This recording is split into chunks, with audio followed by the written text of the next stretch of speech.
Historians have to have evidence. Well, what kind of evidence do they look for?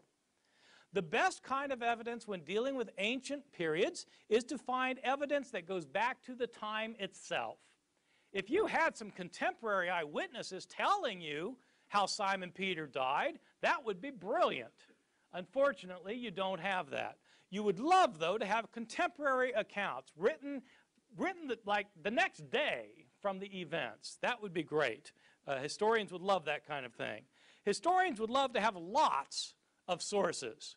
You want to have lots of sources that go back to the time of the events that are being narrated. You would like these sources to be independent of one another. If you have 20 sources, but they all got their story from the same guy, then you don't have 20 sources, you have one source. You want 20 independent sources who all attest the same event. Moreover, you want these independent sources to be consistent with one another. You don't want them to be contradicting each other all over the map. You want them to be agreeing with one another. So you want them to corroborate one another without collaborating with one another. Moreover, you want them to be unbiased toward the subject matter. You don't want them to be skewing things in light of their own self-interests, if you're an ancient historian trying to establish what probably happened in the past. What kind of sources do we have when it comes to the Gospels? The Gospels are our sources for knowing about the resurrection of Jesus. Are they the kind of sources that historians would want when trying to establish what probably happened in the past? I think the answer to that question is no. When were the Gospels written? Well, they are not contemporary to the events they narrate. Scholars debate when the Gospels were written, but by far the most common datings are that Mark was written sometime around 65 or 70 A.D., Luke and Matthew about 10 or 15 years later, John maybe 10 or 15 years later, so John maybe around the year 90 or 95, Matthew and Luke around 80 to 85. These are the dates that are taught throughout the universities and divinity schools and seminaries of North America and Europe. I take them to be right for reasons that I can give you if anybody really wants to know. It's complicated arguments. If these dates are correct, it means that our earliest account of Jesus' resurrection is 40 years after the event. 40 years after the event. Well, Paul was writing before that, wasn't it? Yes, Paul was writing before that. Paul talks about the resurrection in 1 Corinthians. Well, that's 20 years after the event, so that's better. The Gospels give us the narratives. Paul makes reference to it, but there's a 20-year gap. You don't have somebody who was there writing about it. Second point, none of the authors were eyewitnesses. Paul himself indicates that he was not an eyewitness, and none of the gospel writers was an eyewitness. People, of course, call the gospel books Matthew, Mark, Luke, and John. Well, they call them Matthew, Mark, Luke, and John because we don't know who wrote these books, and there's no point calling them Sam, Fred, Jerry, and Harry. I mean, they're written by people. We don't know who they were written by. They are anonymous. You might not think so because they have the title, The Gospel According to Matthew. Whoever put that title on it was an editor later. The original books are all anonymous, written in the third person. Moreover, the followers of Jesus were Aramaic-speaking peasants from Galilee, lower-class men who were not educated. In fact, Peter and John in Acts chapter 4, verse 13 are literally said to be illiterate. They couldn't read and write. Of course not. They were fishermen. They didn't go to school. The vast majority of people in the ancient world never learned to read, let alone write. And their native language was Aramaic. These books are written in Greek by highly educated, rhetorically trained writers who are skilled in Greek composition. Probably not disciples and don't claim to be disciples. Where did these authors get their stories from? Well, if they were not disciples of Jesus, they must have heard the stories from somebody, who heard the stories from somebody, who heard the stories from somebody, who heard them from somebody.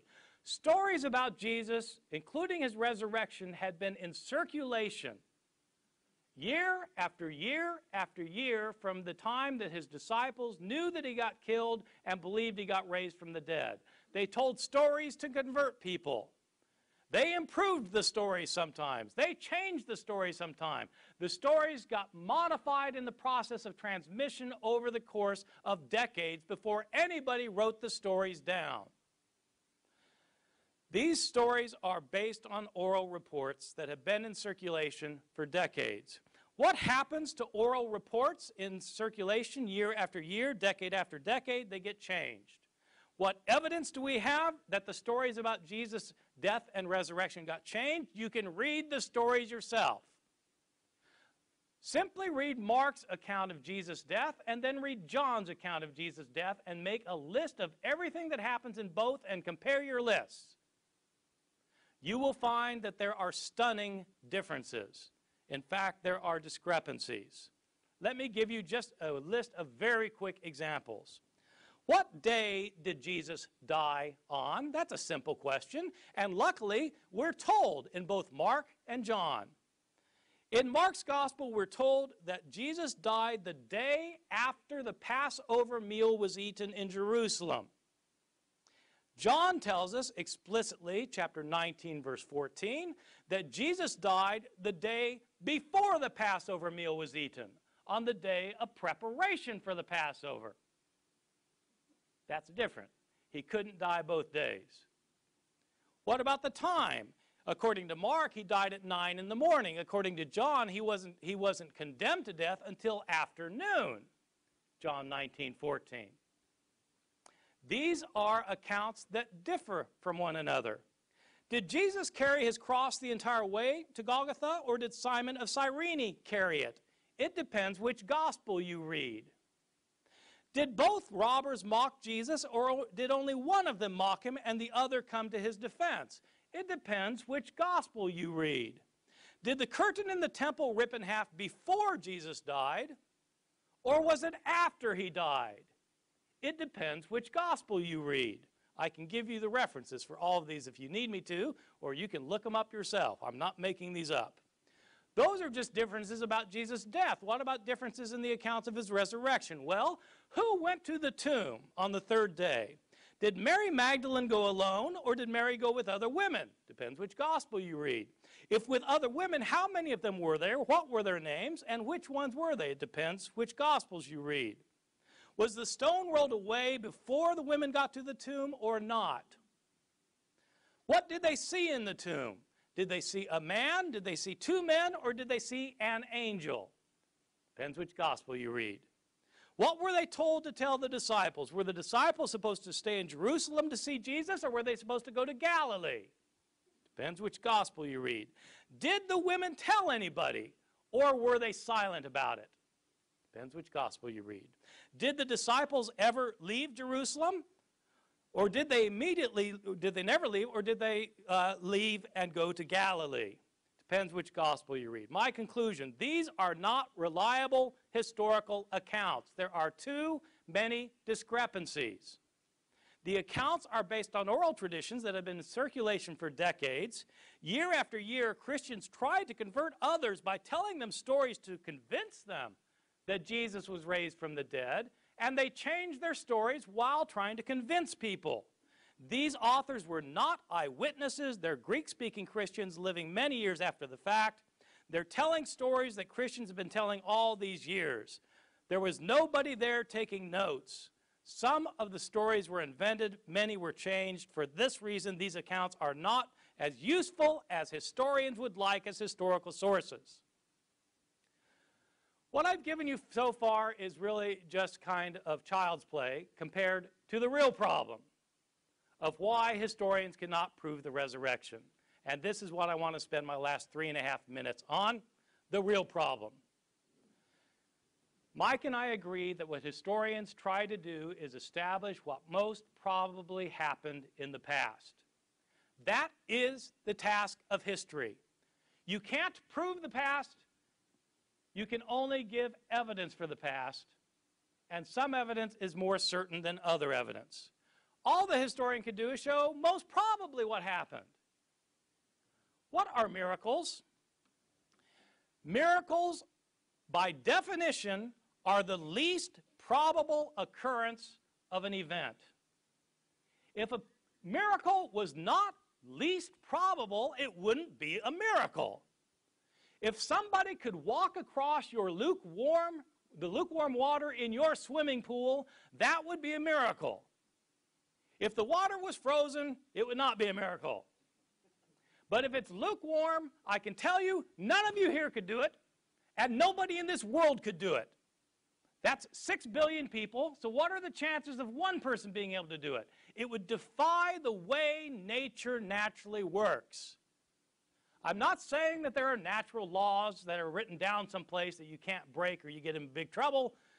Scientists today don't talk about natural laws, but scientists do talk about highly predictable ways that this world works.